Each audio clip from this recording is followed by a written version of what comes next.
garden gals and guys.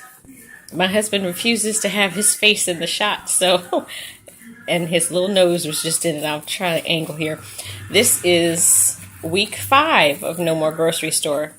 This is the venison that I talked about in last week's video that we let age for a week. And now my husband is cutting it into steaks. And we're also going to have some that will be ground up so that we can have ground venison as well as the steaks. I'm also going to head to the Crofton Farmers Market again this week. Going to get some milk and some things. Don't have to get too much in the way of meat because this is probably going to be our meat for the week. So there it is. And there is the quarter that he cut the meat off of. There's the bone.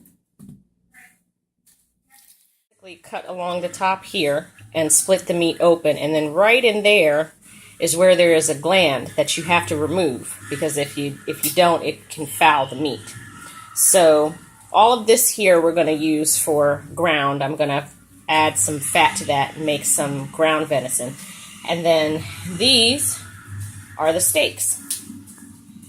So this is going to be our meat for the week. And you notice I said that this is week 5A because week 5B will be going to the Crofton Farmers Market and getting some milk and maybe some more meat from Enticement Farms to get us through this week. So what I did was I got some pork fat from the farmers market when I was there last week. And I basically made a 75 to 25 ratio of meat to fat. And I just took the fat, kind of broke it up, mixed it into the meat.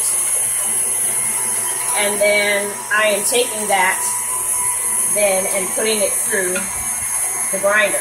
And as you can see, the grinder is doing a nice job of mixing the fat into the meat. And this is a good 75-25 is a good all-purpose kind of for meatloaf or hamburgers, which are two things that I make a lot of. So, and the fat's important because venison by itself is very lean. So you have to have some kind of fat in here because otherwise if you try to make burgers or meatloaf, it would be very dry. The other thing you have to remember about venison too is that because it is lean and that you have to add fat to it, it does cook quickly. So you don't want to leave this on the grill or in the oven as long as you would leave beef. So that's it. I've probably got maybe 2 pounds of ground beef here, maybe. And I'm going to put that in Ziploc bags and put it in the freezer. I'm not going to worry about food savoring it because I'm going to be using it this week. So that's it. Until next time, happy gardening.